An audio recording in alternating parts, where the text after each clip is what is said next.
Multipolarity is just a fancy way of saying that there is not going to be a dominant power in the world. For the last 30 years, we've been living in a unipolar world where the United States was the top dog, we were more powerful than everybody else, and it was unquestioned. From about the end of World War II until the collapse of the Soviet Union, we lived in a bipolar world, which is not to say that the world was insane, although it was always a little bit demented, but which is to say that the Soviet Union and the United States were the two most powerful countries in the world, and they were calling the shots. We're living in a multipolar world, and that multipolar world is going to emerge over the next 5 years. And that just means that we have rising and falling great powers all over the place. There's not going to be one country calling the shots. There's going to be lots of countries that are either declining, advancing, etc. So let's kind of go through and take a little tour of what's going on in the world. This is my favorite map. It's in every single presentation I do, no matter what I'm talking about. Even if they told me not to talk about China, I would drag this map out. This is China's view of the world from a strategic perspective. The one-word takeaway I want you to have from China's perspective is that it's incredibly weak. When China looks out at the world, it is surrounded on all sides by U.S. Defense Treaty allies. So just look at that map. South Korea, U.S. Defense Treaty ally. Japan, U.S. Defense Treaty ally. The Philippines, a U.S. Defense Treaty ally. We don't have an official defense relationship with Taiwan, but underneath the scenes, we do a lot of work with Taiwan, and we'd probably intervene if China did anything with Taiwan. China has one defense treaty relationship in the entire world. We have 3 just in the Asia-Pacific region. China has 1, North Korea. If you're bringing North Korea in a knife fight at the bar, they're your only friend that's coming to your aid, you're in a lot of trouble. And that's where China is right now. The previous speaker, I agree with many things that he said, but the one place I would differ with him is I'm not worried about China invading Taiwan over the next 5 years. Not even a little bit. And why am I so blasé about that? It's very simple. They don't have the ships, they don't have the planes, and they're surrounded on all sides by enemies. Now, do they want to? Yes. Are they modernizing their military and throwing as much money as they can at their military-industrial complex to get there so that that threat means something? Yes. Is it going to take them 5 to 7 years to do that, though, to get to that point where we would actually blink if they made the threat? Yeah, that's the timeline. So I'm really not worried about China from that perspective. When you think about China from a political perspective, from a trade perspective, from an economic perspective, from a military perspective, you're dealing with a weak power, and they're going to behave like a weak power. They're going to be paranoid and afraid and think that you're out to get them because they're surrounded on all sides. Everybody thinks we're headed towards a Cold War 2.0 with the United States and China. I think that's wrong. I think you'll get things wrong if you think of things that way. There are a lot more countries out there than the United States and China, and if I'm right about this multipolar world, all these other countries that have their own interests and their own trade relationships and their own geopolitical imperatives are going to affect the world in much more ways. That may sound a little amorphous, so let me also just bring it right down to how it affects investments at a very general way. In the unipolar moment, good idea to invest in the most powerful country in the world. So this chart stops before COVID-19 and stimulus because I think that makes things a little bit wonky. But if we go from 1990 to 2019 and you were managing investments, best thing you could have done was just passively park it in an S&P 500 index and go have lunch, play some golf. You really didn't need to do much else. Geopolitical analysts like me, we weren't really talking that much because that was the same advice for 30 years. The United States is the top dog, and that's really all there is to it, and people don't want to hear that message over and over again. In an era of globalization with one power, you also want to get exposure to the countries that are going to benefit from the most of globalization if you don't just want to sit in the United States, if you want a little bit of diversity. So pick the countries that are going to dominate from a trade perspective. Germany has done extremely well over the past 30 years. China, whatever you think about the Chinese Communist Party, whatever your feelings about Taiwan and the Uyghurs and everything else, they are the world's factory. And they've been the world's factory for the last 30 years, and they've generated immense wealth over the past 30 years, especially relative to where they started in the 1990s.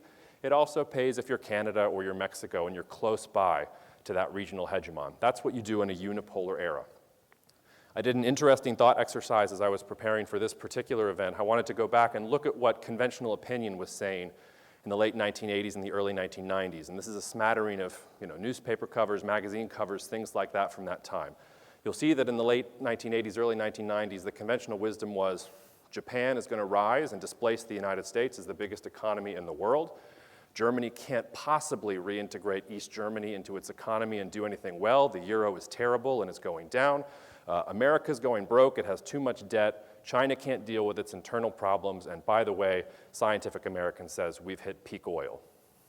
Every one of those things was wrong. So think about the conventional wisdom today. We'll get to that in just a moment. What should you do in a multipolar world? This is from a study we did at Cognitive Investments recently. We were just looking over the past couple of years.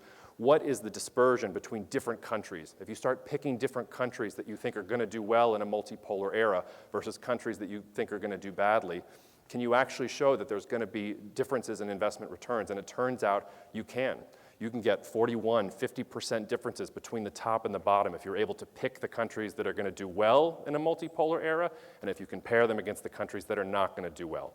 So it's not a unipolar world. We're not just throwing darts at the board and saying who can trade more. We have to think about who has resources, who has good government policy, who isn't being affected by cultural and societal instability, who has good demographics. Those are some of the things we need to think about in a multipolar world.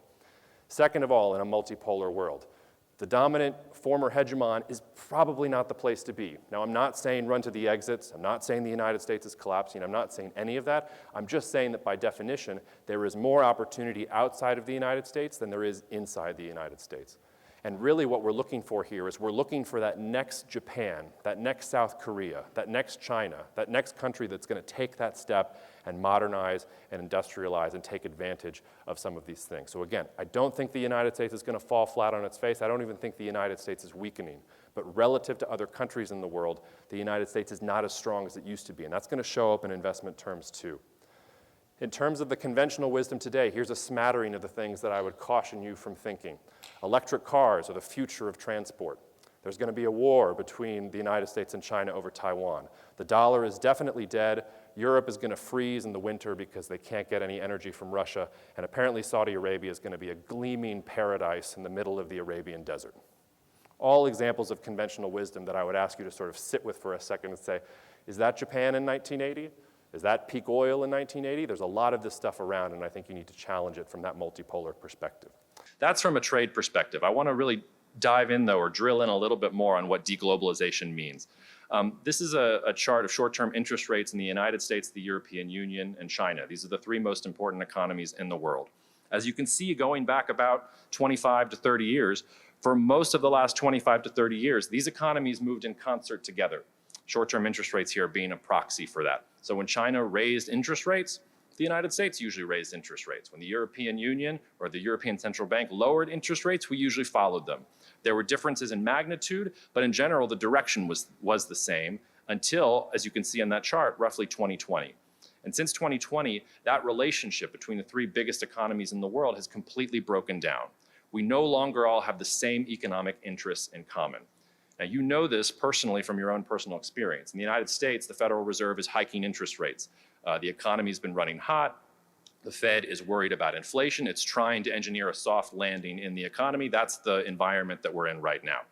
The European Central Bank might have followed us in raising interest rates earlier this year, except for the inconvenient fact that Russia decided to invade Ukraine. And the European Central Bank did not feel comfortable raising rates because they knew they were going to get a huge spike in energy prices and food prices, and they didn't want to put more pressure on the European economy. So they kept things pat. They're only just now talking about raising rates. The ECB talked about a 75 basis point raise last week. China is in an economic crisis. China's been slashing rates and doing everything they can to stimulate the economy for the last 6 to 8 months. And I want to dwell on that for a second here or two. This is a chart of China housing price growth from March 1999 to 2022. You can see that in 2022, we're having a little nosedive. They had a little nosedive in 2012. So they've given us signs that maybe they had a real estate crisis before and come out of it. But it looks particularly bad this time.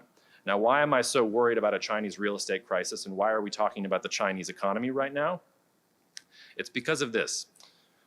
This shows you what the average investor or the average citizen has in terms of their savings in the United States, in Japan, and in China. In the United States, we like the stock market. There's probably something cultural in there that we're all gamblers and we like to lift ourselves up by our bootstraps. Most of our money goes into the stock market and whatever company we think is going to do well. In Japan, they're relatively conservative. They've got some housing, they've got some stocks, but a lot of stuff is kept under the mattress. They've got deposit accounts that they're pretty reliable on. Look at China and look at the housing stock in China compared to what they own in terms of stocks and what they own in terms of fixed income. The average Chinese investor, the average citizen in China, puts their money in real estate to protect it from the Chinese government. One of the reasons they do that is because the Chinese government doesn't actually charge real estate taxes right now. So if you want to protect your money from the Chinese Communist Party, real estate is a good way to do that. And what's happened is that the average Chinese citizen now, not the mega wealthy, the average Chinese citizen who has some savings has 2 to 3 to even 4 properties, whether it's apartments or condos and things like that. And the entire system is a Ponzi scheme where people pay money up front, the developers go and build and feel guaranteed that they can sell their property for higher prices down the road. So when housing prices start to go down in China, it's not just that we're looking at the Chinese economy failing, we're seeing that their entire model going forward is showing us signs of weakness. Now, why is that important? I love this chart. This shows you global steel production going back to the 1950s. One of the craziest statistics that I always like to trot out is that China's produced more steel in the last 10 to 15 years than the United Kingdom has produced in its entire history. So going all the way back to the start of the British Empire. That's how much steel China's produced just in the last 10 to 15 years. We could do this chart for corn, we could do it for soybeans, we could do it for literally any commodity that China imports at scale. We do not appreciate just how much Chinese consumption is the engine of the global economy. In some ways, that Ponzi scheme that I described, where we're going to keep building and where the Chinese are going to keep making more and more money, we're all exposed to that. And if we're looking at Chinese demand falling off a cliff because the system isn't working anymore, if we're looking at an 2008 subprime mortgage crisis in China ×5 in an environment where they all have their money in the housing market, you can begin to see that maybe the buckling of the Chinese economy is going to cause us some problems and maybe will drive down commodity prices here in the short term. I want to problematize that a little bit for you, though, because the news is not all bad on that front. Remember that China imported a lot more pork and a lot more corn from the United States in the past couple of years, even as it was trying to wean itself off of trade with the United States. They're going through an incredible drought right now. And this seems to be a theme in the world. Everywhere I look in the world, there seems to be water issues right now, something to do with that double dip and probably triple dip La Nina. But in general, the Chinese government, the government line is that they may have yields of 50, 75% lower than they did last year in terms of their grain production as a result of these droughts that they're facing now. So on the one hand, you have Chinese consumption seems to be teetering. On the other hand, they're probably going to need a lot more agricultural imports here in the next year, the next 2 years, if these drought things come to pass. The implications of multipolarity, and what I want you to have in your mind at the end of this section. So the question, kind of a follow-up to that Turkey thing, I guess, given that they were just declined kind of EU membership, I guess maybe 5 years ago, mostly on Erdogan, I guess if Erdogan leaves, is there a potential kind of combination of EU policy and Turkey policy, I guess, increasing that sphere of influence? If I'm right, no. And I could be wrong, but I think no. I think that any Turkish leader is going to try to assert Turkish power that way and that they won't turn the clock back on that. Now, I do think that if the opposition manages to take over, we won't get this crazy monetary policy that Turkey has. So Erdogan bases his monetary policy and where he directs the central bank to raise interest rates based on what he reads in the Quran. So I don't think that will happen, and I think you'll see more investment and probably more Western countries willing to deal with Turkey. I think you would also probably see Turkey turn much more hostile towards Russia. Erdogan wants to play both sides with Russia. I don't think the Turkish opposition is here for that. But just because you would get a slight improvement in ties and things would feel a little bit more normal, I don't think there's no putting the genie back in the bottle here. Turkey is strong, and Turkey does think that it deserves this role, and it's going to be a Mediterranean power no matter who's in office. Yes, sir. What's the potential for India to take leading manufacturing market power within China in the next some years? So the question is, what is the potential for India to take manufacturing capacity from China over the next couple of years? That's a great question, and I've worked with several companies that are trying to figure out, all right, we have to get out of China. We know we have to get out of China. Where are we going to go? And they don't want to go to India. They see all the problems. They see that it's just, we got the infrastructure and the government and the red tape and things are terrible. And they cast about and they look for other options, and India ends up being the best of the worst. So I think India does stand to be a major winner from this, with the caveat that India has a lot of work to do on its infrastructure if it's actually going to rise into that position. India, for example, has a severe water crisis. The Indian government estimates that by 2030, India is going to consume double the amount of water that it actually produces at home. When Narendra Modi became Prime Minister of India, I believe in 2014, one of his promises was that all Indian households would have a toilet in their home by the time his premiership was over. That's the level of development we're talking about here. We're talking about hundreds of millions of people who don't have indoor plumbing. So yes, India stands to benefit, but it's also a more multipolar world. It's not going to be globalization. India is also very jealous of its own sovereignty and its own independence. They would love to be the next China,